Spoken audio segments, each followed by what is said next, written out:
I think we found him. Here we go. You are listening to Wide Range Media Podcast. Welcome, everyone, to a new episode of Wide Range Media Podcast. That's right, we're doing a podcast. This is episode 53. I'm your host, Alex Figueroa, and my co-hosts are... I am Pablo. And this is Ralph Perez from Strange Planet. Welcome. Yeah, so if you see everything new, that's right. We're pre-recording all our episodes from now on. Yeah, because we can't record it afterwards, so we have to, Yeah, the only reason why is we want to give you better audio and video, and plus graphics. So things that we talk about, movies, we can even put trailers now while we're talking, so you get to see what we're talking about. And now we have musical breaks from the people from Gravel Entertainment. Thanks to Rich Marlowe. He gave us a new album from Last Legion, and we're going to play Arsenal, which was one of the tracks when he was doing the interview he premiered, and we're going to have that also on this podcast for you. I can also provide bands that I've recorded since the last time. I've got quite a few recordings done, so we can use that as well. Yeah. So also, like every time we always talk, you can go to www.widerangemedia productions.com for all things Wide Range Media. You can go on Twitter and Instagram, but we give you all that at the end of this podcast. So first things first, let's get into announcements.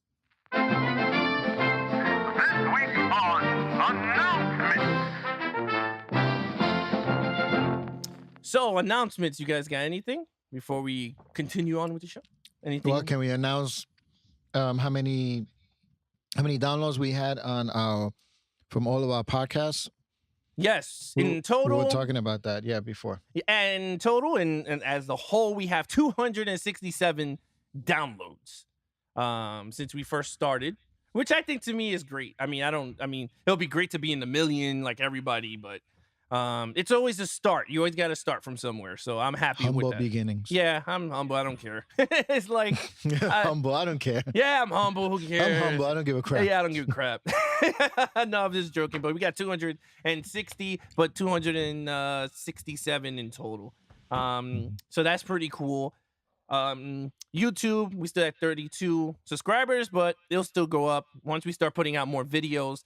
And since we're gonna go pre-recording, everyone gets to see us live. Ralph, anything? Yeah, I have an announcement. On March 23rd, the three of us are going to be at a special event at the Alamo Draft House in Yonkers about Godzilla. It's called Kevin Geeks Out. It's this guy who goes around all over the place in the tri-state area and does these events regarding pop culture phenomena. I went to one a few months back about Stephen King and all his work, and it was so much fun, and it was amazing.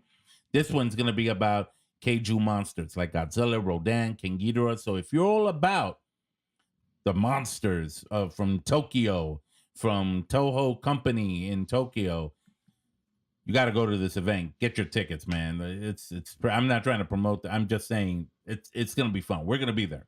So check it out. Yeah, I'm going to put information on it on the screen somewhere around there once I put it all together. But yes, the information will be on the screen while Ralph is talking. Other than that, Pablo, you have anything else on the announcements before we continue on to our topics for today? No, I don't. All right, so let's get into discussions at the movies. This week on Discussions at the Movies.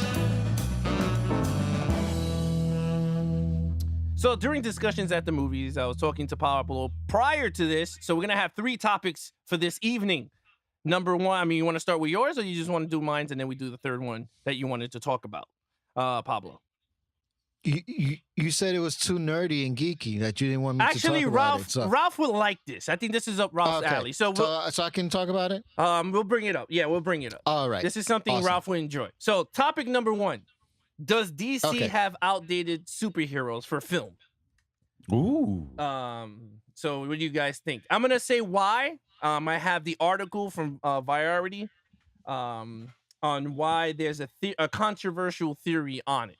From who wrote that? Variety. No, the Variety. Who wrote the Variety article? By Matt Miller. Came out February 28th. And Matt Miller is? He's the author. of No, it. he's a comic book writer No, for no, no. DC. Yeah. He's Mark Miller. Mark Miller. But the guy Yeah. who wrote the article, his name is Matt Miller. Oh, Yeah. no, but he quotes the writer of DC. Yes, I actually have the actual quote from the actual Mark Miller himself. So I'm gonna read that right now for Okay. all of you guys, and I'm gonna put it up on the screen so you guys can follow along also. So he goes, I think it's really simple. DC characters aren't cinematic, and I say that as a massive DC fan who much prefers their characters to Marvel, which is pretty cool. Superman, Batman, Wonder Woman are some of my favorites, but I think these characters, with the exception of Batman, they aren't based around their secret identities. They are based around their superpowers, which is pretty true. I mean, if we look at it, Superman, besides the Clark Kent, but he's pretty much superpower. I mean, and Wonder Woman, they're pretty much both the same people if you really think about it. Superman and Wonder Woman. Then he goes, whereas the Marvel characters tend to be based around their personalities of Matt Murdock or Peter Parker or the individuals of X-Men. It's all about the character in Marvel, while DC, outside of Batman, is not about it's not about I'm sorry. Peter Parker. It's not about the character. With Batman, you can understand him and you can worry about him. But someone like Green Lantern, he has the ring that allows him to create 3D physical manifestations and green plasma with the thought in his head. But he's allergic to a color yellow. How do you make a movie with that? In 1952, that made perfect sense. But now the audience has no idea what that is about. And that's one of his quotes on it. What do you guys think? I agree. Okay, Rob, you go first because I have thoughts about that. I agree with him, with the exception of Batman. Why? Because Batman is a more of a, he's not so much, he doesn't have superpowers. So you can work around that with all the cool gadgets he has and the things he uses, the technology, that's what makes him Batman. That's what makes him who he is. And you're able to make a good story around that. Plus the villains around him also don't really have superpowers. When he comes across somebody with superpowers, that's when it becomes weird. Like in Batman versus Superman, that monster, what was the name of him?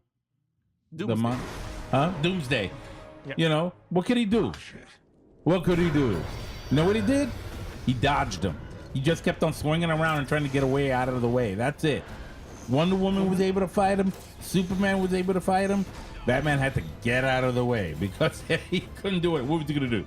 Throw a thing at him? No. So, with the exception of Batman, I agree with this guy because with all the other power, Aquaman and Green Lantern and, Wonder Woman has probably come the closest to being acceptable and cinematic in that sense. But aside from those two, really, yeah, I'm going to have to agree with him on that one.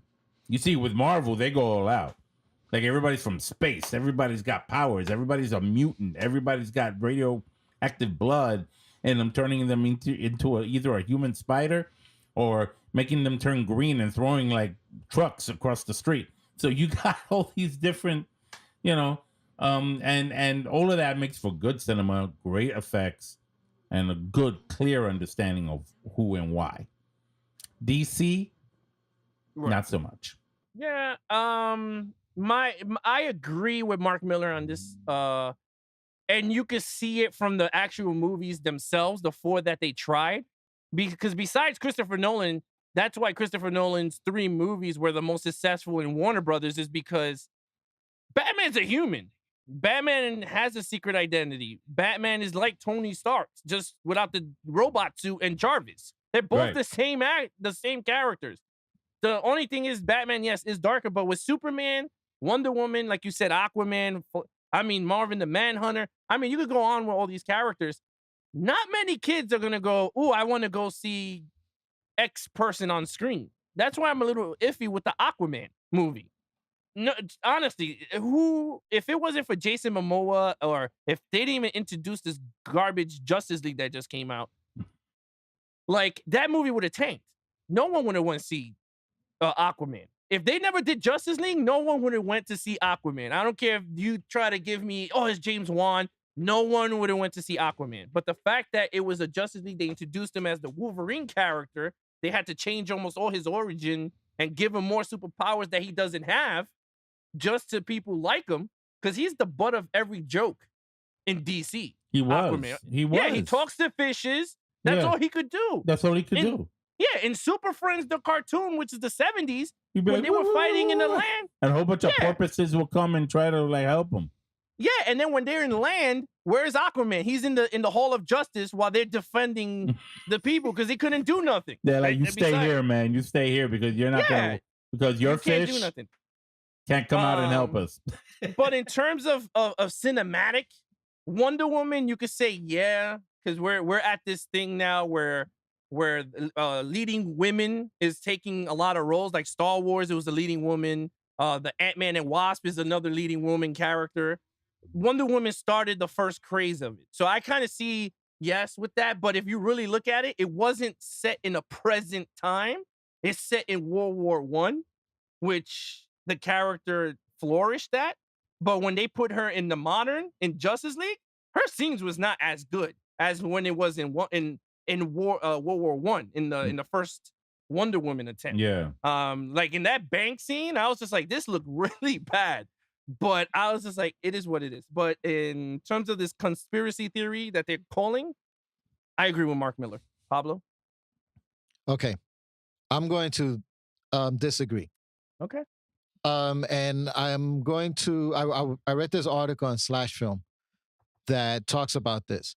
And the person that wrote, I'm going to read a quote, not a quote, but I'm going to read a little a blur from the article. Mhm. And then I'll kind of add my 2 cents and maybe we can move on. And this person says, saying these characters aren't cinematic is an odd claim to make, considering that they've been the focus of tons of major Hollywood adaptations. But more than that, I think the biggest draw of the main batch of DC characters is that they're larger than life figures. The aspirational warriors who show us the best versions of who we can be. That's an inherently cinematic idea. Richard Donner knew that when he made Superman the movie. Tim Burton knew that when he made Batman. Chris Nolan knew it when he put a twist on the formula with the Dark Knight trilogy. And Patty Jenkins knew it when she made Wonder Woman, one of the most inspiring mainstream blockbusters in recent memory. So the problem isn't that these characters are not cinematic. The problem is that these characters need to be put in the hands of storytellers who know what to do with them. And that's what I agree with. And I've always been saying that. It's not necessarily, I feel like they're blaming the characters for the failures of the movies, when really we should be blaming the people who put these movies together. And they have proven that you can make a very good Superman movie. Richard Donner proved that. Yeah. I mean, Superman the movie is considered one of the best superhero movies of all time. Yeah. And you took this concept of Superman. I'm even going to go as far as to say that Man of Steel, I thought that Zack Snyder was going in the right direction with Man of Steel, and he did a good job with Man of Steel. Again, Superman. Wonder Woman, you know how I feel about Wonder Woman. I think it was an amazing movie, right? And Batman's, we had good Batman movies, and we had bad Batman movies. You had a So lot to of take the- Batman bad movies. Not good, not few, a lot. Yes, but we had Yeah. directors and storytellers, and the concept of Batman plays in the hands of good writers and good directors, and they have proven to put together good Batman movies. So we've seen that before. So it has been proven. So if you take the holy trinity of DC characters, Batman, Wonder Woman, and Superman, each of them have at least put out a great movie. So I disagree with him. I think they're just making excuses for the failure of the DCEU. That's it. You know Well, what? I Yeah. I think it's I think you have a very first of all I think the point is very well made. I totally forgot about Richard Donner, and you're right. Richard Donner like really put it out there, like, yeah, you can do this. Again, when you think of somebody like Superman, it works. When you think of somebody like Wonder Woman, in my opinion, I thought that movie it worked. When you think of Batman in the different various incarnations throughout cinematic history, it works, and sometimes it didn't. But Mhm. when it comes to somebody like Aquaman, when it comes to somebody like Cyborg, even when it comes to somebody like Daredevil or Green Lantern, for some weird reason, it doesn't work. I mean, Daredevil's Marvel. Yeah, Daredevil's Marvel. I'm sorry, I meant the Flash. Why I got mistaken, but they both wear red. Yeah, pretty much. Yeah. They look like No, but I mean, understandably so. But this is the second quote that Mark Miller talked about, where I'm going to latch on to his article. He says, people slam me for this, but I think the evidence is there. We've seen great directors, great writers, great actors, tons of money thrown at them, but these films aren't working. I think they are all too far away from when they were created. Something feels a little old about them. Kids look at these characters and they don't feel that cool. Even Superman. I love Superman, but he belongs to an America that doesn't exist anymore. He represents the 20th century America. And I think he peaked in the American way. Yeah, he never said that at all in the Justice League movie. He did not say that line. When he did the whole, I believe in it, he said the 3 corny lines and the guy punched him all over the place. He never said the stupid thing when he stands there and he's like, beep, beep, beep, beep. Like, he never said those lines. That reminds me of the shot at the end of Superman 2 when you see Superman carrying the American flag back to the White House. And then he putting puts it back on top of it. Yeah. I agree with you. Yes, directors did take it. Yes, writers did write it. But if you really break it down, they had to change something about the original characters. And that's what he's talking about. He's not knocking them in a sense that it's like, it's been done. Yeah. But if you really sit back to a comic book fan that reads this, they don't say, they could find a flaw with the Dark Knight. They'll be like, Batman's a martial artist. Like I always say, Batman's a martial artist, but he's boxing. Makes no sense. He's the greatest detective, but he doesn't do detective work in none of those 3 movies. Like, that's what I'm saying. Bane, he's not a mastermind. Bane is a big, strong guy that breaks them. Yeah, he doesn't talk like that. Like, there's flaws. Superman, there's tons of flaws. But they found a way to make it believable, whereas Marvel, they're taking the original ideas, taking a little twist, and they making it into this big thing. Family friendly. And DC is not family friendly. They are the most violent things on earth. If you read them, they are super violent. But the TV versions of them are working. Why? Because they're family. The Flash is based on a family, not the stupid Justice League movie where he's a teenager that looked like he has autism, which I'm like, it doesn't even, I'm just saying it like it is. That's what it looks like. Wow. I have a kid with autism, and that's what it looked like they were trying to do. And it did not work because everyone knows that Barry Allen was an adult. He's a crime scene investigator. He's not Peter Parker trying to fit in with the Justice League. That does not work. And that's why the movie failed. You try to change origins. You try to give people superpowers. People are not going to adapt to it. Whereas Superman, Wonder Woman, yes, it looks cool. Wonder Woman had cool entrances. She had her powers. I like that. Superman had his powers.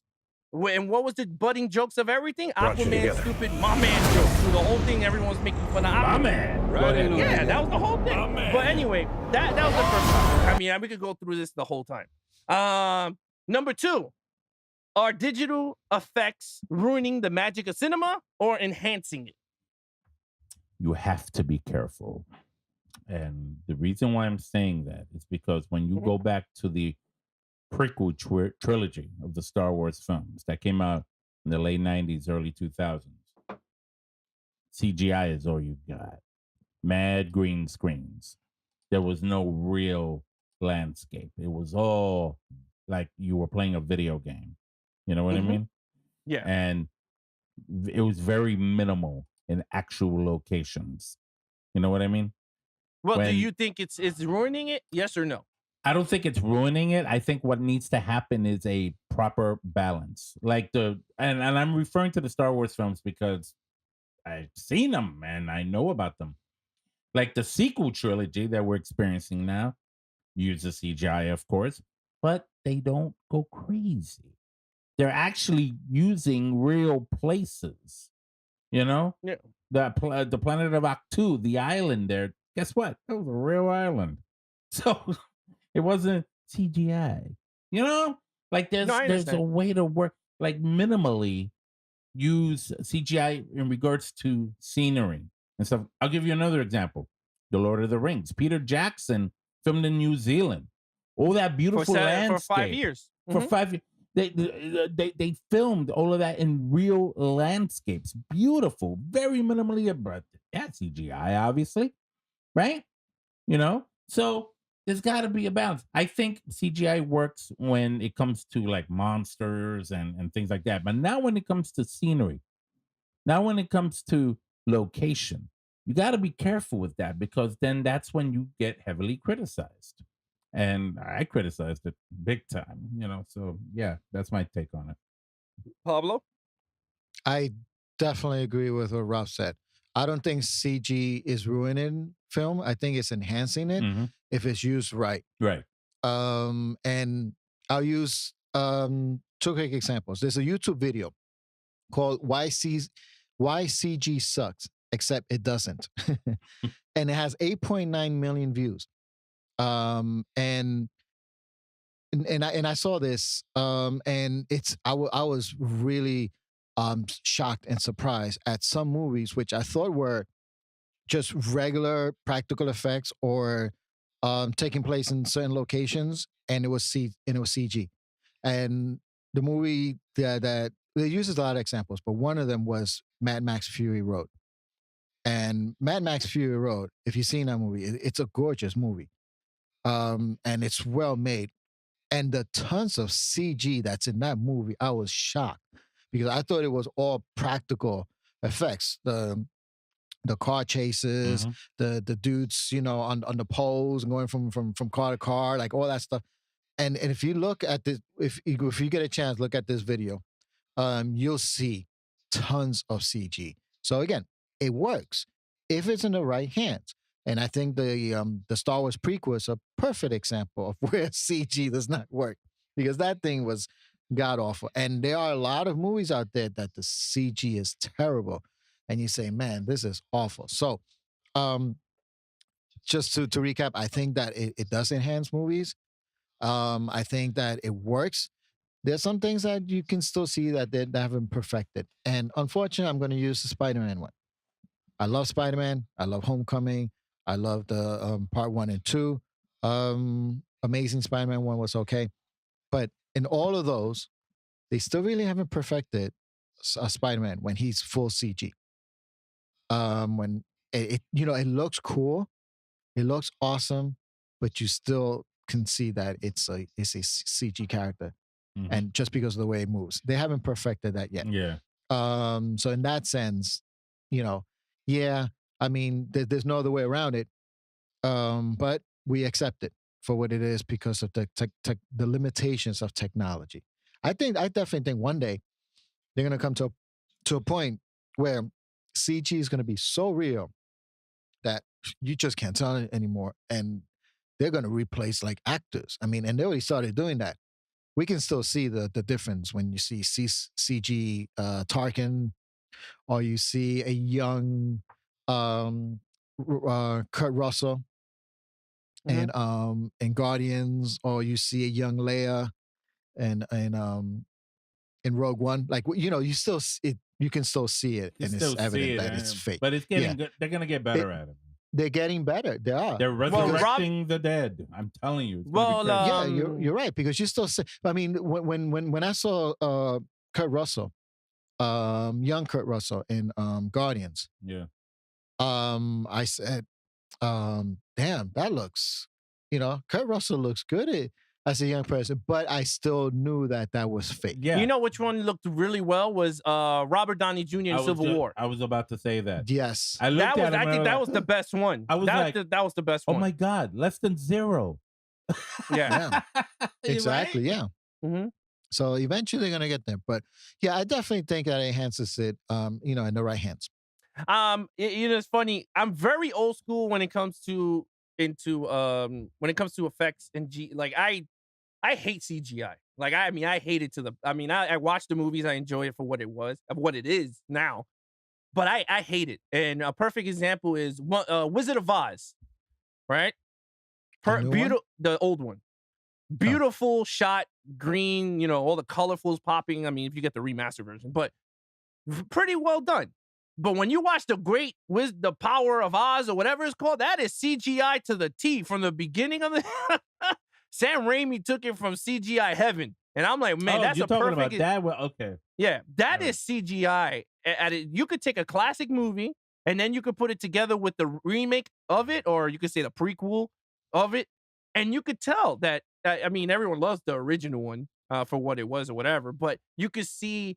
I always thought the older the films, I always think the craft is there, and I don't think CGI is taking away the craft because people become lazy. And it's like, oh, we don't have to do blood splatter because we could do computer blood splatter. We seen it in John Wick. John Wick shoots everyone in the head, and that's all computer animated. That's not even Wolverine and Logan. That's all animated. When I watch the making of, you see Logan do this, and he puts it in the guy's neck, and all of a sudden you see the green screen, and I was just like, this, I was like, it takes away from the wow, this is cool. The Superman, it works when he's flying. Yeah. I mean, compared to the Christopher Reeves one. Right. But even you though like for that. its time, that was really good. Yeah, it was good. But like the perfect example in the street when they throw the bus at him and he stands there and he does this, you could tell it's a toy car getting dragged across a hobby table. Whereas now they use models. Yeah, the models, and you could tell which ones are models and not, but it's just something about the craft I always like and appreciate more than now, because now it's just like, let's just do this, do that, copy here, copy there. Right. Is it taking away the magic of cinema? Man, I don't know. It is a little. I think it works best with creatures and monsters and stuff. Like yes, zombies. In the 70s, there were two films based on novels by H.G. Wells, who lived a century back, that they did. I don't know if you remember.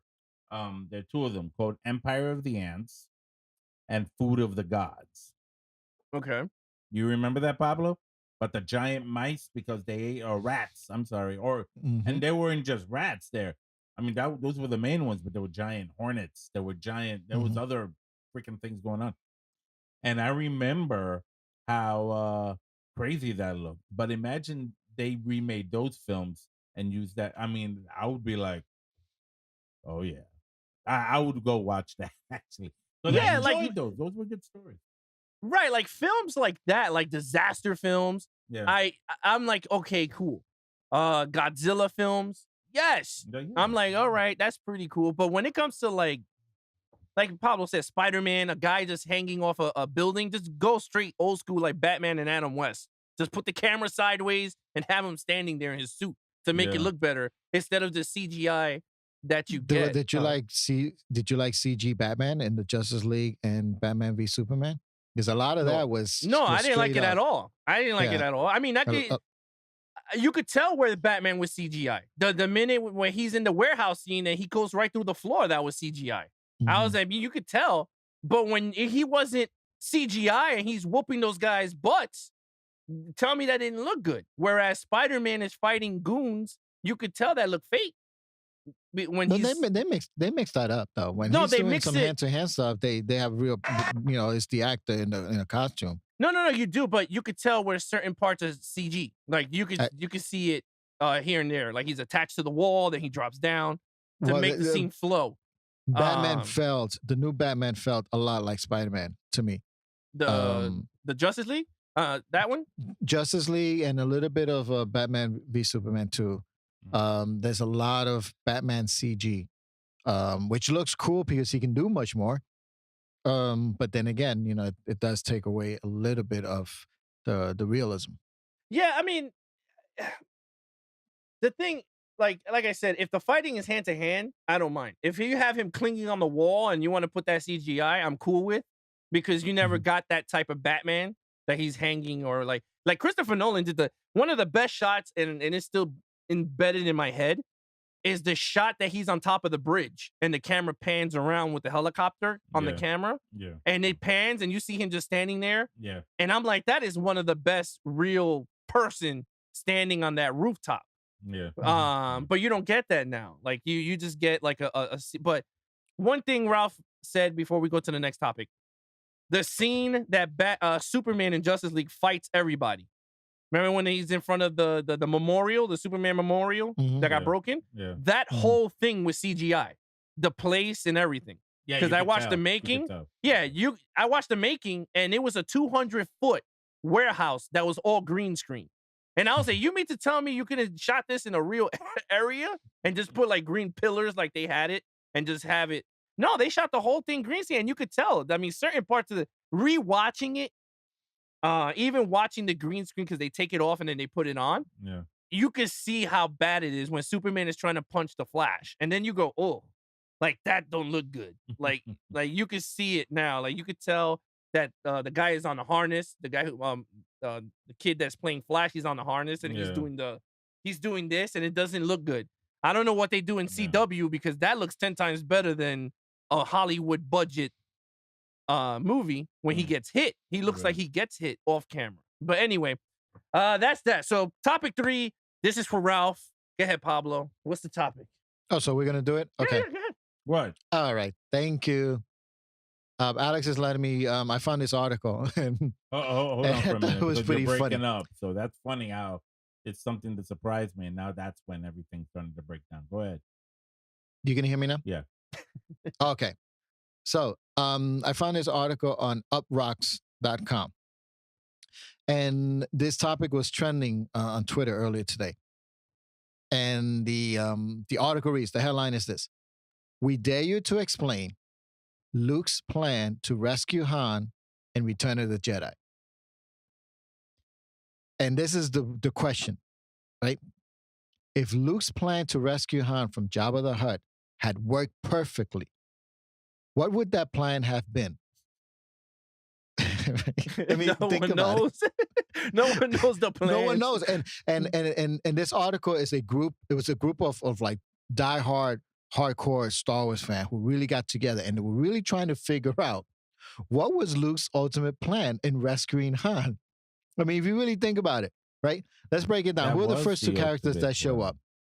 What? 3PO and R2. Exactly, right? Yeah. And they approach Jabba the Hutt, right? Yeah. And C-3PO says, we come here to bargain for Han's life. And as a token of goodwill, I give you these 2 droids, right? Right. Yeah. All right, so let's say that Jabba the Hutt said, you know what? This does sound like a good plan. You know what? I'll take them here. You can have Han. So what happens there? Does Luke have to pretty much just Forget the honor droids? Jabba the Hutt and leave the droids, right? he just gave up the droids For Han Right? Solo. Yo, that's because he messed can't up, go back and man. rescue them, right? You know Yes, what? Han, Because right? when it comes down to it, they're just machines.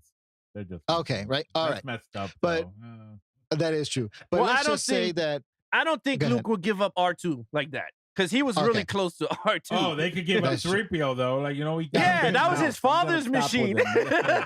His father built it. He goes, I don't want it. I don't think he knew that, but Yeah, he goes, my father built this crap. You can take him. All right, well, let's continue with the logic, right? Go ahead.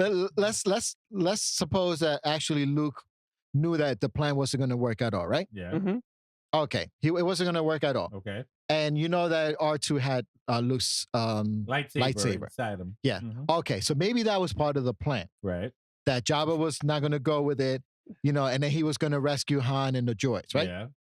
Okay, so who's the second person that shows up? Leia. Princess Leia with Chewbacca. With yeah, and what does she do? She gives up Chewbacca. Right? So now you got R2D2 enslaved. No. You got C-3PO No, enslaved. no. And She Chewbacca. she was acting like a bounty hunter. Right. And she wasn't- said she you're caught right, him. but, She she, wasn't but she saying- still gives up Chewbacca. That was but plan that B. was part of the Okay, so let's just say- the mask of, hey, guess what? I'm a bounty hunter and I got Chewbacca here. But that Oh, was for them yeah. to get in, to influence. All right, so okay, but they got in, right? Yeah. And then she And- rescues Han, and then Lando Okay. comes to get wait, but we have let's go to Luke's plan, right? Right? All right, so now you have Leia, Mhm. right? Who's disguised as a bounty hunter. Chewbacca, R2, and C-3PO, and Han Solo Mhm. are Jabba the Hutt's captives, right? Yeah. All right, so then what happens later on, right? but Leia goes to try to rescue Han, right? She does. She does. So let's say that this was part of Luke's plan, right? Okay, Luke's saying, all right, so you give up Chewie, and now you're gonna secretly rescue Han, right?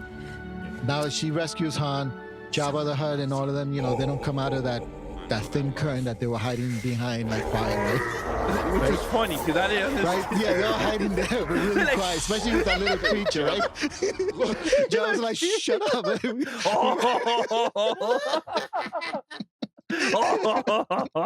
Right? Yeah. Jabba's like, shut up. We gotta wait until. Shut up. I would have just picked them up and ate them.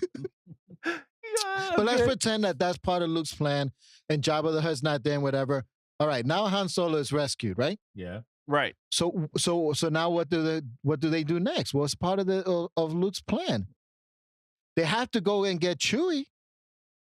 What? Right. What do you mean? Right? Go get Chewie. What are you talking about? Chewie's already captured. Yeah, he's in the but prison. they brought him out too. They brought everybody out. No. You no. Let's pretend that actually Jabba the Hutt did not surprise them. Let's say that it actually worked. She rescues Han Solo. Jabba the Hutt and all of them are somewhere else sleeping or whatever. They don't know what's going on. Yeah, they would now have to. That Leia rescued Han. Chewie, yeah. So now what do they have to do? Yeah. They have to go get Chewie, right? Break him out of the prison, right? Yeah. Now here's the thing, though. We know that Lando is in disguise all along. Yes, he's like a guard, which I'm guessing is part of the whole plan, right? Right. Okay. So now we know that plan failed, and now Leia's captured as well, right? Everyone got captured. You got Leia, you got Han, who's now not frozen anymore. You got Chewie, you got R2, you got C-3PO, right? You got 5 of them captured, and hopefully Lando doesn't get discovered, right? Because if he gets discovered, then he's captured too. It was funny. He has a helmet with like 2 bones like that. Right? Yeah. Come on, this dude wasn't he the mayor of Cloud City? Like And people know your face. He's wearing the same color suit with the cape. But just a little bone, like a little bone mask. He's like, I'm gonna go in disguise. Boom. Yes, this will work. Okay. He has a bone. Little bones. Oh man. And when he lowers it to show us that it's Lando, Yeah, he's like, it's me. Anyone could have seen him. It was crowded. It wasn't like he was. All right. Anyway, so now everyone's captured, right? Yeah. Who shows up next? Luke. Right? All right. So is this still part of the ultimate plan, or is this plan B or C or D? I think it's up to G at this point, but okay. All right. So we can agree that that's a terrible plan. So what was Luke's ultimate plan in rescuing them? I think you gotta ask George Lucas. Oh my god. So it's a legitimate I never thought question. of that. I just kind of thought they kind of like made it up as they went along. That could be like, all right, yeah. so fine, let's do this. Okay, Leia's now like chained to Jabba, and I got all my friends caught. Okay, let's He go. looked at her and he Oh went, snap! Now I'm captured. which happens. Luke gets captured. And what happened? And think about this. What happened if that Rancor ate him? It's true. Like, everything, so, all right. So let's say Luke's ultimate plan is to show up there, right? Yeah. Mm-hmm. And R2 has his lightsaber hidden because maybe he thought that it would either pat him down or check if he had weapons when he came in, right? Right. So, but when he gets there, R2 is not there. R2 was sent to the other place. Only C-3PO The is sail there. barge. Yeah, so then he can't get the lightsaber even if he wanted to. Well, that's why he used the Force to grab that gun, that blaster. Remember? It was that really part of the ultimate plan, Well, he had like to go in there and use the Force to grab a gun. This is and, the way I yeah, look. so This is the way I kind of reason it, right? We all make plans. We all make plans, and none of our plans ever go exactly the way we want them to. It's Or just part of life. or maybe Luke had foreshadowing. Right. He could see Like he could what see happens what was before. gonna happen more. Yeah, Yes. that's a good. Oh, Because Pablo. I play the game Star Wars Quest for Heroes, and he Mhm. has foreshadowing. So Yeah, I think yeah. he could see exactly what happens before it happens. Yeah, I knew So I he knew the probably rancor wasn't gonna eat me. That's all right. Yeah, so that's why he was like 3CPO now, and it's like boom, and the thing looked like he got ejected off of a spring. R2D2. So you're saying Yeah. that them being in the He at foresaw. Tatooine and being thrown into the creature's mouth and a whole battle is going to ensue, like all that he's foresaw. Yes, because So then remember, that was the part of the Yeah, plan. man, he Yes, was mad confident. He was like, we "This is the could- last you could- mistake you'll yeah. ever make." I mean, boy. and if you watch the cartoons or anything, Yoda foresaw the clones attacking the Jedis and everyone. He never told nobody. Mhm. That's Right, a good Ralph? That's a good. Right, Ralph? Yeah. That's a he good didn't. explanation. He knew. Yeah. Yoda knew that What was Code gonna happen. 66 was gonna happen, and he never told the Jedi's. He needed it to go on to happen because he's gonna change the course of the future. He didn't want to do that. Right. So That's a I very think. good. That's Thank a you. very good. Thank you. What these guys in the article, what they concluded was not that. They concluded that probably it was 3 separate plans, and they didn't talk about it together. Like Leia had her own plan, Luke had his own plan, and Lando had his own plan, and they didn't really talk about it, and it just by coincidence all happened to be on the same day. And the Like, they all reason showed up. And the reason why I say he might have foreshadowing, remember when he stands in front of Jabba and he looks at Princess Leia? He gave her the "I got this" look. Like, don't worry, girl. We're getting out of this. Like, he gave her, remember the wink? Yeah. He I remember- gave a It wasn't a 3CPO wink, when he's but it about was to a give glance, his. a quick glance. Yeah. No, he winked at him before he At went who? out in the Last Jedi when he did the whole thing with the robe. Yes, It was the yes, same yes. type of look. He gave him like, Yeah. "Don't worry, I got this to save you Yeah, people." yeah. So Well, I hope so. Because I mean, he's a Jedi Master, and if that was his plan, it was a terrible plan. No, I think he has foreshadowing. Yeah. Like he can see Okay. into the future. But anyway, All right. let's So go anyway, into. so that's that article I wanted to talk about. No, Okay. that was a pretty good article. Yeah, that was good.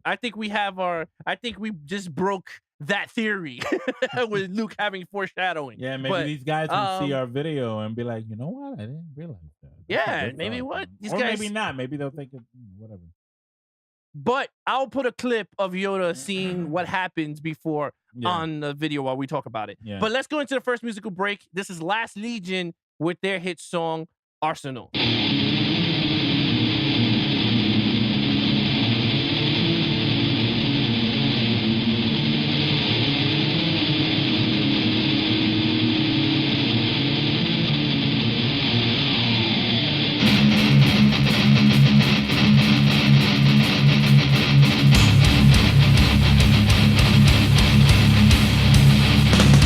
Feel the shaking down below.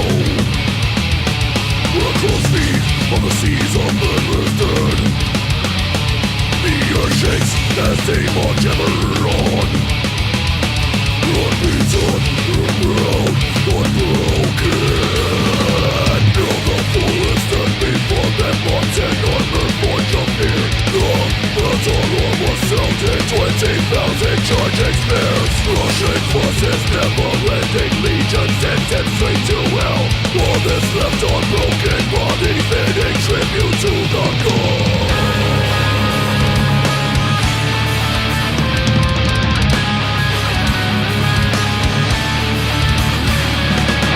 The sea of blood goes ever on. With a twisted corpses twitch. Earth crushed skulls gleam in the sunlight. There have never been better days. As the foolish stand before them haunted armor forge of fear. The alarm was sounded, 20,000 charging spears. Rushing forces, never-ending legions sent them straight to hell. All is left are broken bodies, bidding tribute to the god.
was Last Legion with their song Arsenal. You can pick up their album at graboentertainment.com. You can listen to it on Spotify, iTunes, Apple. Was it Apple? Apple iTunes Music? also, and Amazon also. Amazon Google Play. Google Play. There you go. That's it. But now let's get into our box office numbers. What have we been watching? First things first. Let's get to the box office numbers. Black Panther's just taking it. I mean, they're just breaking records, man. Yeah. Let's just get to it right now. Disney's walking around saying, "Hey, anybody want coffee? Don't worry, I'll pay for it. I'll pay for it. It's good. Yeah. I got this." Domestically, it made $421 million in a span of 2 weeks. Holy moly! Foreign, it made 326 in the span of 2 weeks. Wow. In a worldwide total of $748 million in 2 weeks. That's just... It just passed. Oh, it's crazy. Put it in perspective. The number one summer movie was Wonder Woman. and it made DC like 400 and 300 was and it three? something. Yeah, 300 380 and, yeah. I So looked that Black up. Panther in February in 2 weeks made more than the biggest summer movie of last year. That's pretty. It made there's 412. It made 412. Wow. Oh, eventually made 412. It made 412. And Black Panther's at 4. 426. 421. So it 421. beat it. Yeah. So It's it beat gonna- it in 2 weeks. Yeah. In 2 weeks. Yeah. In 2 weeks, it was like, ha! It said, DC, let me show you how it's done. Hold my beer. Hold my beer, man. The beer I bought because I got the money. Yeah. You know what? You know what Marvel did? They did the Jabba the Hutt. They were behind the screen. They went.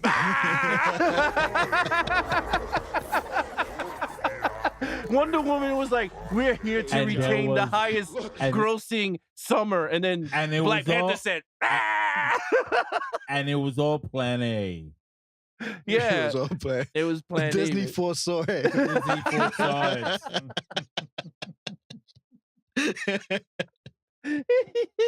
Telling you. Oh man. No, but seriously, congratulations to Marvel, Word. Ryan Coogler, all those cast and crew from that filmed the Black Panther movie, because you guys did a hell of a job, That was and the amazing. numbers are Yeah, showing. man. And one of the Amazing. things I did want to bring up, it's pretty cool. Baseball player Adam Jones paid, I think, Kids Bay for the kids to go see it in the theater. He paid for the whole movie theater to take That's the kids cool. to see it. That is awesome. Yeah, I don't know if it was Kids Bay, but I think it was a school or something like that. But he paid for the movie theater for the kids to go and watch it, and I That thought is that was great. pretty cool That for a is. baseball player to do. Here's a quick discussion.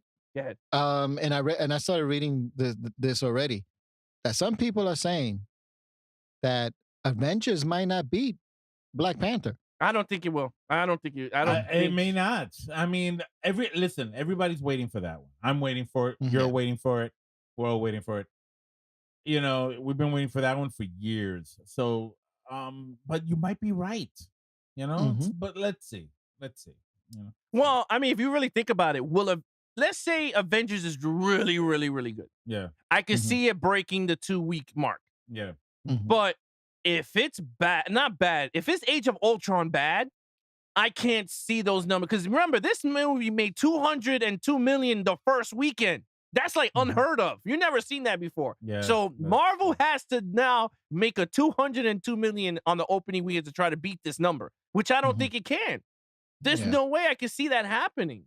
This was technically, out of all the movies that we all talked about last year when we started this podcast, Yeah, when we say, oh, the most anticipated movie, this is what you call an anticipated movie when it breaks records like this. Like, Right. this is Yeah. what everyone wanted to see.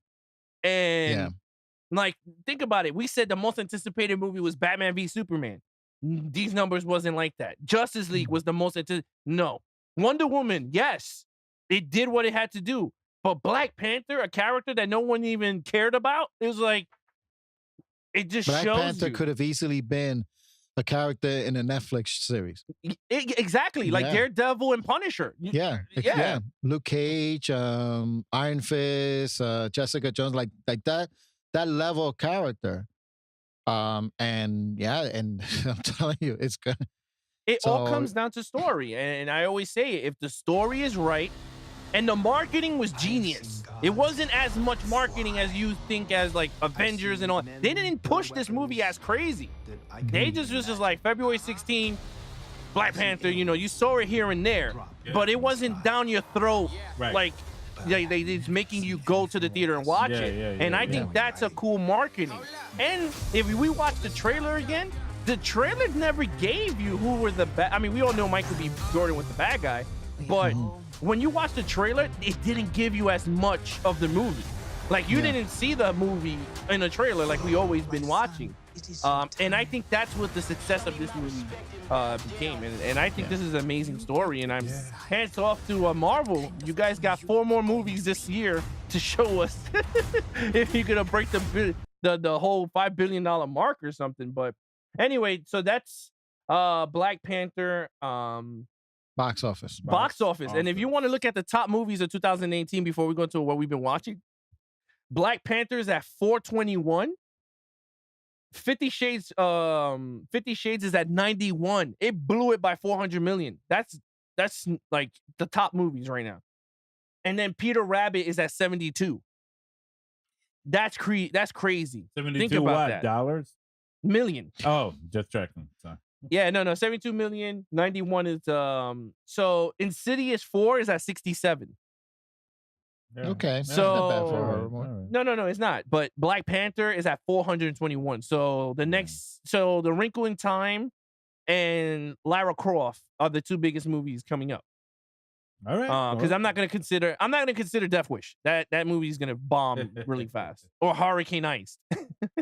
More second. Hurricane Heist. All right. So let's get into what we've been watching. If you want me to go first, you guys want to go first. It doesn't matter to me. I'll go mine's quick because mine's not gonna be as fast. Okay. I saw Daddy's Home 2. It was not as good as the first one. But Mel Gibson was pretty funny in this movie. I'll tell you that. Mel Gibson was pretty funny. The sequel is like a typical comedy sequel that it didn't need a sequel to the first one, but they just try to stretch the storyline. John Cena's god awful in this movie. But again, the storyline of this movie is pretty bad. It's not a good sequel, but like I said, Mel Gibson brings that Riggs humor to it. Like his comedy, like he's a good comedian. Yeah. Like everyone don't think Mel Gibson is pretty good. Like Maverick was good with him. Right. That was a really good movie. But anyway, to me, Daddy's Home is not a rentable, is not watchable. It's not good at all. But the first one was really good. If you like that, the first one was good. Okay. The second movie I saw was Annabelle Creations. It scared the crap out of me, but I'm not going to talk about it more. And then my third one was Batman. I think it's called Gaslight of Gotham. It's Batman versus Jack the Ripper. That's pretty much what the movie was about. And let me tell you, it's one of the best animation standalone movies I think I've seen. It is really good. It's a unique story. It's pretty cool how they told this story back in that old era, like Sherlock Holmes. Yeah. Like that whole Jack the Ripper era Yeah, with was that Batman late? in it. The Jack the Ripper issue happened in the early 1880s in East London. It has Yeah. a term. Yeah, Those type of movies have a term. Noir, right? Noir? a A noir. noir movie? Yeah, I think it's like the noir. N-O-I-R. Yeah, noir. Yeah, Yeah. Yeah. the noir. Yeah, I know my stuff, man. Yeah, and it's really good. I thought I was like, this is not gonna be like. I just brought it because it was on sale, and I was like, but when I started to sit down, I was like, whoa. I was like, this is a pretty cool movie. It's I like really those good. type of movies. Yes, it's very. I would like to see I that. said, it's Actually. standalone. I would like to see that. You guys will enjoy it. I recommend it. If you guys like animation, DC does great in animation films. So this is really good. Killing Joke was horrible. There's but one other more than thing that, you saw. it's good. What? Cloverfield. The Cloverfield Paradox. That thing was a piece of trash. And let me just tell you right now, I'm going to break this down mad quick. First of all, it was like 8 movies in one. I mean, you sit through it. The first 5 minutes of the movie was god awful. Like I wanted to shut it off. I was telling Ralph, I was like, this thing is so bad. I was like, hang in there, man. It was. Hang in there. It goes through. They go through time. Not even a Not paradox. time. It was in another dimension. Right, but it was like the Flash. They had to go through time. Like Yeah. they broke to go through a dimension. You had to break time, and that's what they did. Space-time continuum. Yes, that's what they did. And I was like, you gotta be freaking kidding me. They go through time, and they had certain things in the movie that I was like, okay, that's pretty cool. Like I was like, that's cool effects. But after that, it was straight aliens. I was like, you're gonna trust this chick? Look, spoiler alert, whatever. But if you watch Alien, you're gonna know what's gonna happen. They find this chick in the wall with all these ropes on her, which I thought was cool. Yeah. And then they trust her. I'm like, you can see she's bad. I was like, she's a bad character. Like, why are you gonna? Oh, we should have her help us out. And she's killing everybody left and right. The idea was that she was from the alternate dimension, going through the same circumstance as the people in the current ship. You know, so it was kind of that thing. So there was no, I guess, signal that she was trouble until later. That's the way I thought it. But once they said that someone in the thing was bad because they were docking the whole, like the two people were turned bad. Like I don't even care. But it was just like what and then towards the ending when she's like, oh, I'm gonna go down to see my family because her family died. And I'm like, but that's not your family, you dummy. Like, why are you gonna go back down there with two of you? Well, she changed her mind. Yeah, but she still goes down and anyway. Isn't it different? She didn't. They went back to their own time, their own dimension. You think they did? What do you mean? I don't think they did. They did. No, they didn't. Yes, they did. Because in the end, her husband was with the kid that he found in the fire. Meanwhile, in the alternate dimension, her husband was safe at home with their children who were still alive in the alternate dimension. Well, they didn't show much of him in that at whole the thing. very end. They were re-entering. No. I know. I'm just saying. Tell her to come. All these creatures are down here making a mess of everything. Yeah, so, and then they were back. They reversed it. Yeah, it's just bad, They did, awful, dude. man. No, they did. Whatever. Don't even care. If you want to see Cloverfield, I'm not saying don't watch it no more. I'm not saying it was great. I'm not saying it was a great Cloverfield, but I'm not. I did a review about this in my Strange Planet. It's not. I agree with you. It's not that great. But you know, let's. How many coffee cups, Ruff? Oh, it was planets. 2 moons going around the Strange Planet. 2 moons out of 5. Out of 5. Yeah, okay. I give Alex, how many moons you give it? I give this the Kryptonian boom Krypton. I give this the Krypton blast. I give this Jarrell one. Yeah, this thing was god awful, man. Like I could see Pablo sitting there going, "No, like I can't look anything that J.J. Abrams come out with Cloverfield. Don't watch it. I just say that. Right? It's not good. No bueno, man. No bueno. And the ending is god awful. But other than that, that's all I watched. So you guys take the helm. Okay, I would like to talk. This past Sunday, The Walking Dead returned. Oh, and so I guess you guys could do a cold review because Pablo watched it too. Yeah, I was thinking of is that the only thing that we're gonna talk about? Because that could be its own segment, The Walking Dead. To be honest with you, yeah, that's all I really saw this past week. All right, so let me just quickly say what I watched. Okay, and then we go into that and we'll finish with the Walking Dead review. Okay. Yeah, let's do that. Yeah, let's do that. All right. So, in keeping with my the thing that I'm doing and trying to watch all the Oscar nominated movies of this year. This weekend I saw The Darkest Hour. That's the Gary Oldman. With Gary Oldman, yes, where he portrays Winston Churchill. Winston Churchill. Yeah. And let me tell you, this movie was amazing. It's actually such a good movie, and it's a movie that's just all dialogue. Literally all dialogue, but it's so well. The tension of it and the acting. I mean, Gary Oldman was amazing. You didn't know it was him. I mean, you did not know that was Gary Oldman. That's how good he was. And this movie, funny enough, for me, it made Dunkirk a little better because that's what it's about. It's about Winston Churchill. Germany is about to they overtook the London Belgium. Blitz. and they were about to take over England, and England was about to surrender. Like that's how dire it was. And then Winston Churchill came up with Operation, I forget, something operation where they called for the civilian boats to go and rescue the the soldiers that were trapped in Dunkirk. Normandy.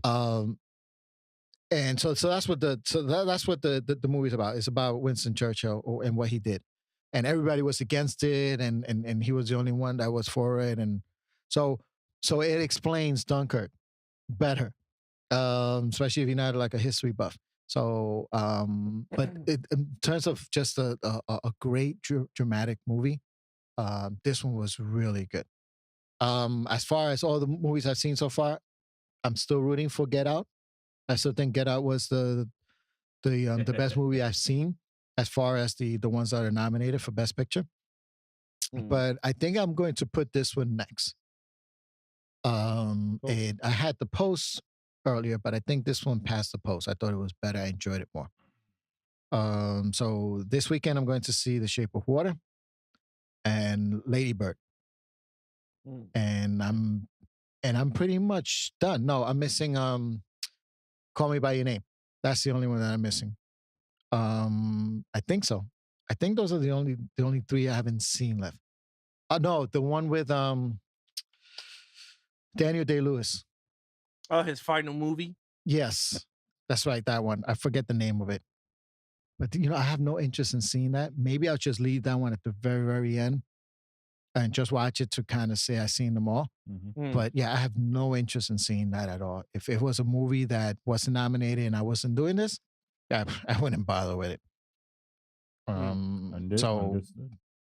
Yeah. Okay, so that was that's what I've been watching. And obviously I also saw the mid-season premiere of Walking Dead. AMC's Walking Dead. But first, commercials. Yeah. Wait, something's about to happen? Yeah. Another commercial. Yeah. And it's the Black Panther Lexus commercial. Vibranium secured. Good work, my king. Is my car ready? Yes, big brother.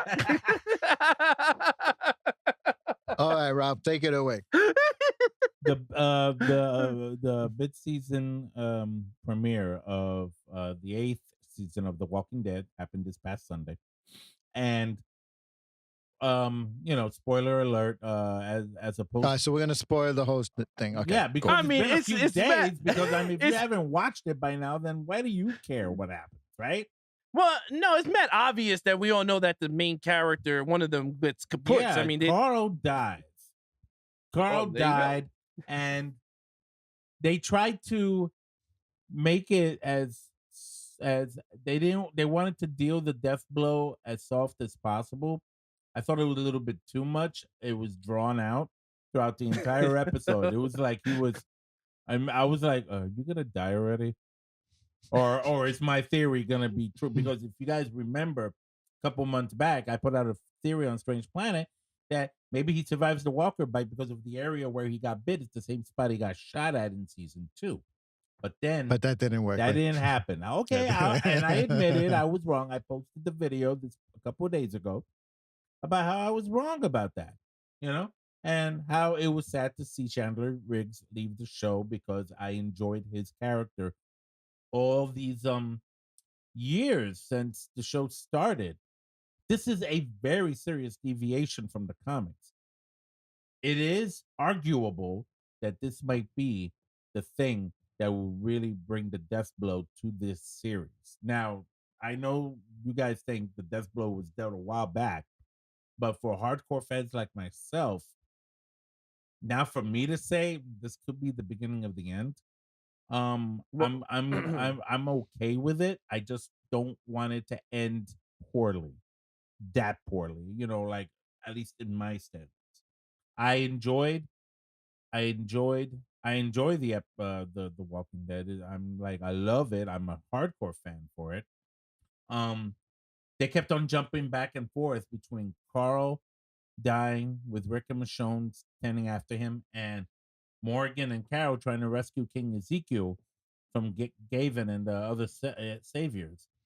They kept them Wait, going so back there and was forth. two plots. There were two There was plots. two There were plots things going on back top and of this forth. Right. episode.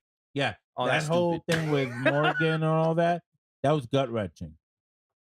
Right, Pablo? Yeah, Yeah, I see what you did there, Ralph. I see what you did there. Nice one. I did. What did I do? You said it was gut wrenching. Okay. What I did. Okay, what I said. Now, okay. I'm sorry. I got confused. No, but you said it was gut wrenching. Yeah. I know what you did. Yeah. Okay. Yeah, a nice one. Yeah. Alex, you know what happened? yeah, Ralph filled me in. Yeah. He ripped some dude's guts out. But it was funny the way. Think of a magician, pulling out those tied handkerchiefs out of a hat. Oh, you mean like Machete, like Machete Kills when he took the guy's guts and swung out the window? Yeah, or think of like a really bad showrunner that doesn't know what he's doing and wants to shock you. I think that's kind of maybe what happened, but they got all these new writers and they went, "Oh, gut, let's gut on him, let's gut him." It was interesting. It looked like a so string basically, of so basically, they stretched out his death for to like an hour and a half, 90 minutes. An hour and a half? It was shorter, a little shorter than that. It was a little over. It was 90 minutes, but it was but it was over an hour, absolutely. Well, no, I remember when Talking Dead started. I think it was 10:30. Are you sure? Could be. I'll look it up. You can finish your review. But I as much as I wasn't crazy about this episode, I mean, I know they wanted to give him a send off because people loved him.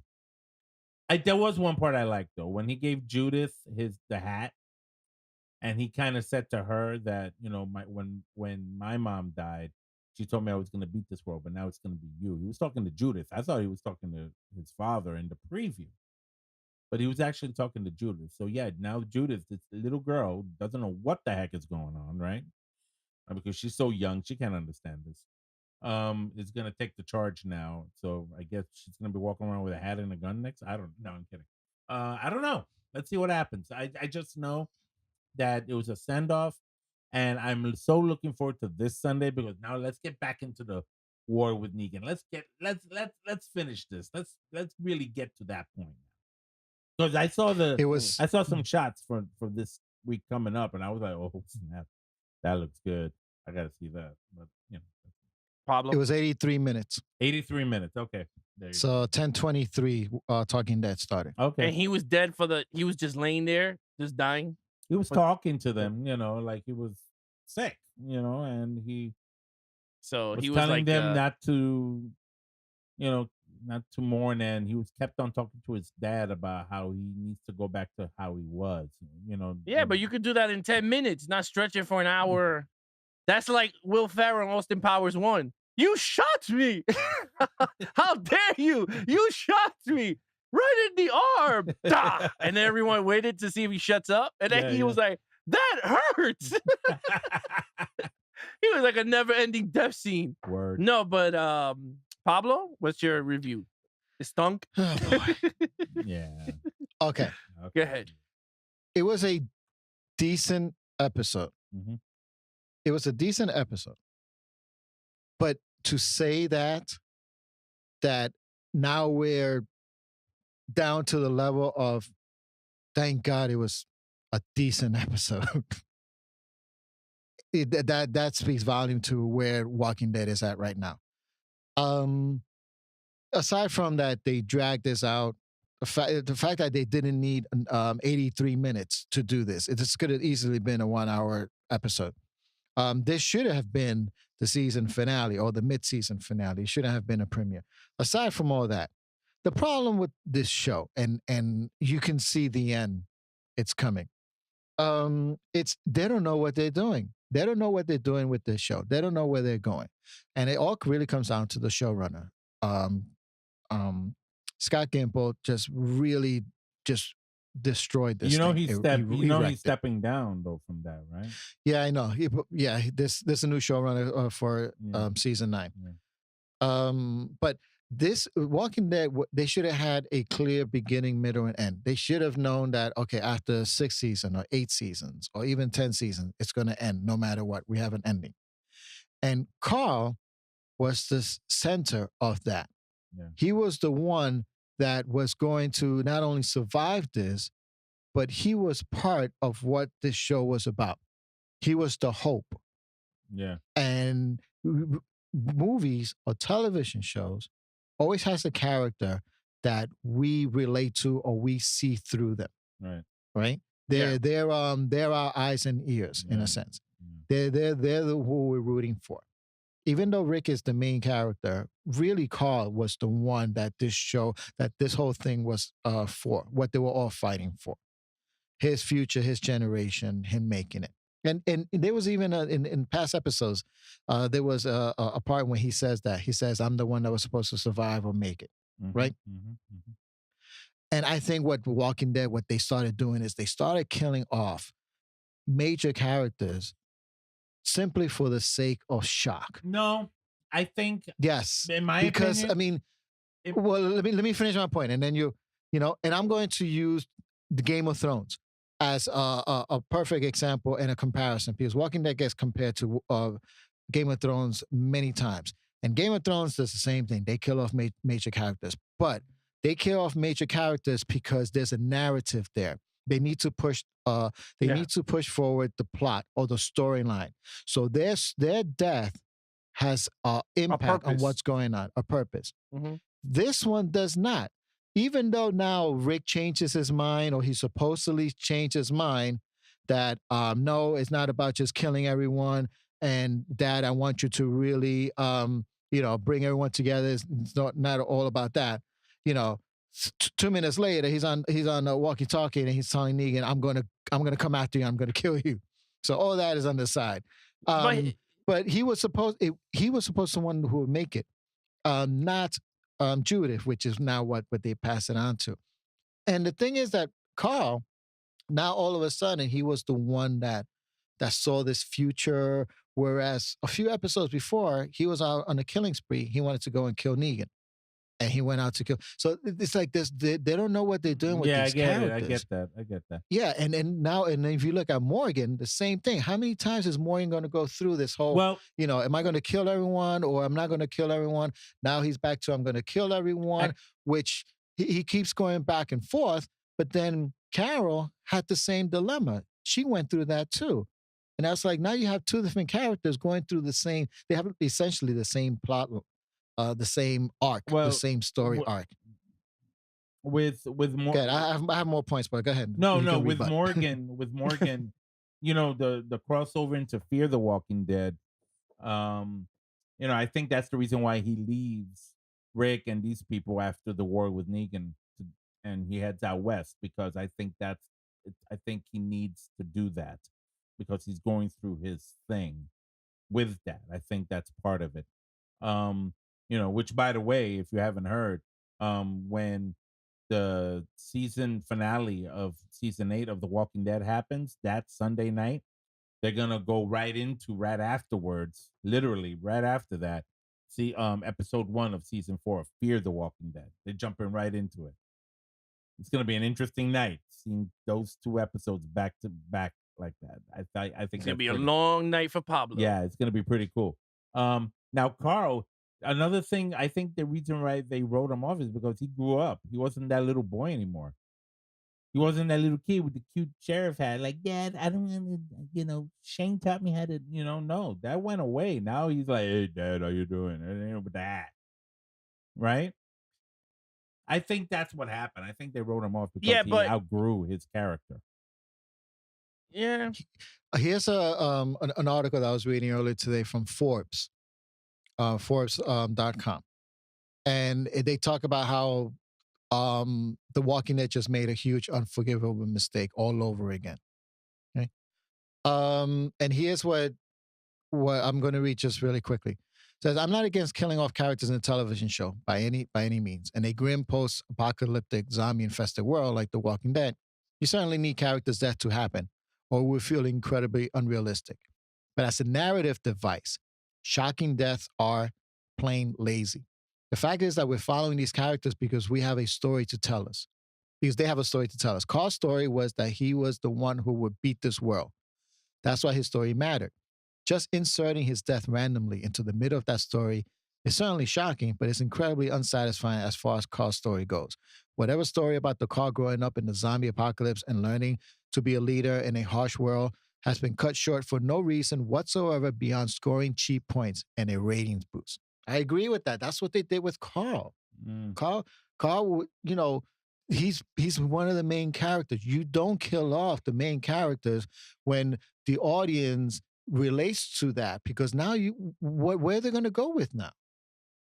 Walking, this guy just ruined what could have been potentially an amazing series, and that's what happened. Walking Dead. Sadly, I'm a huge Walking Dead fan, Ralph. You know that. Yeah. I was this in day one. I was a fan of the comics way before the show was even announced. Right. I mean, when they announced that they were doing a Walking Dead series, and that AMC was doing it, and that it wasn't going to be toned down, that they were going to go like all out.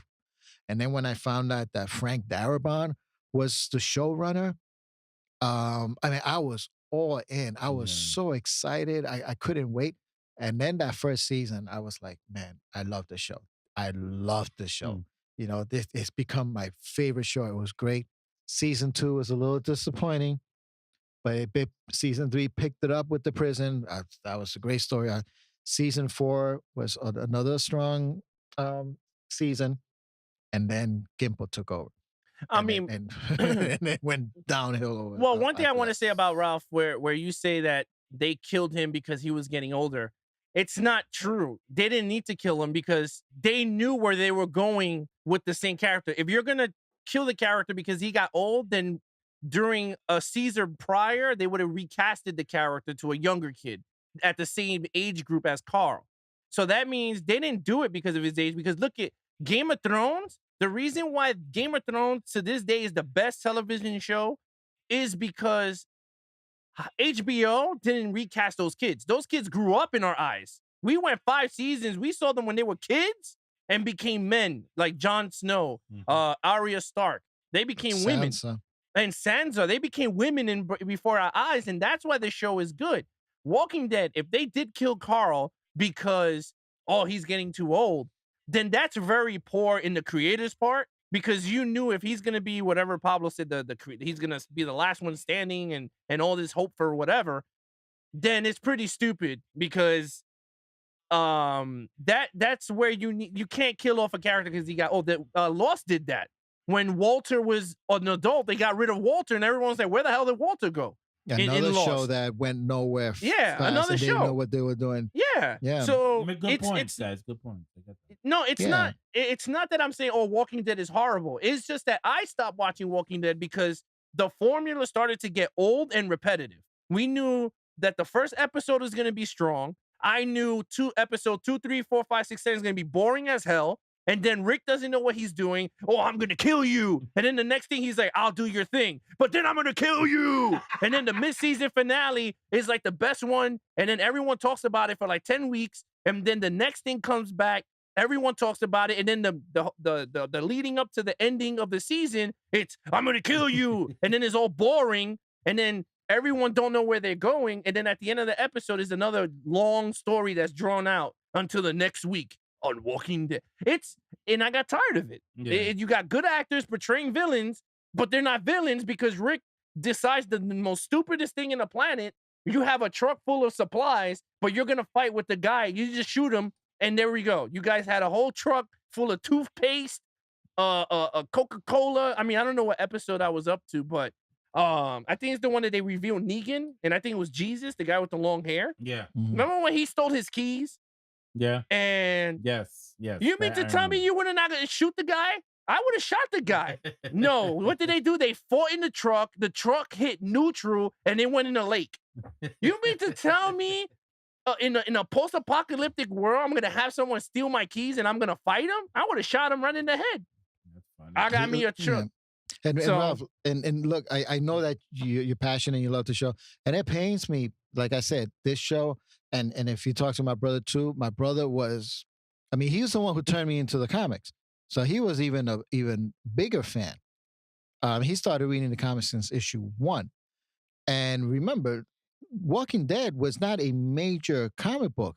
It was on Image, it was in black and white, and it wasn't like, it was like a small, comic book story that just blew up. And my brother, what he would do is he would be part of the forums where Robert Kirkman was involved early on, and he would have discussions with Robert Kirkman and a small group of people that were chatting there. So he was really invested, and he left. My brother left the show a long time ago because he just couldn't take it anymore. And if you go to Reddit, Reddit has a Walking Dead subforum, and there, I mean, you got some hardcore fans there, and one of the major topics is Scott Gimple mega threat. And I mean, if you go to it, It's like death threats. they're bashing this guy.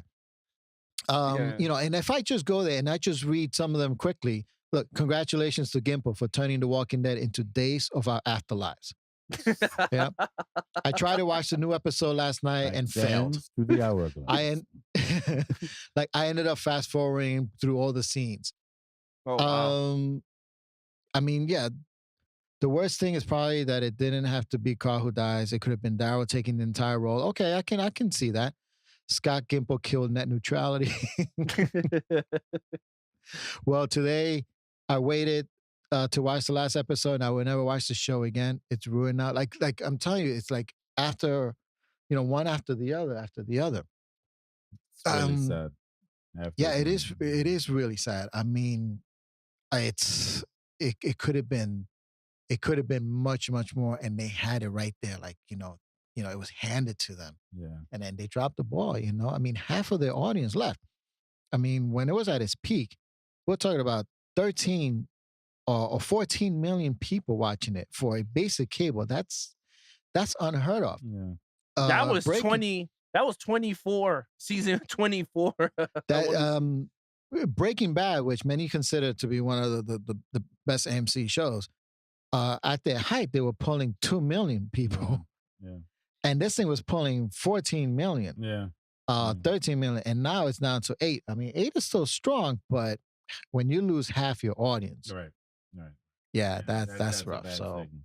yeah. So it's.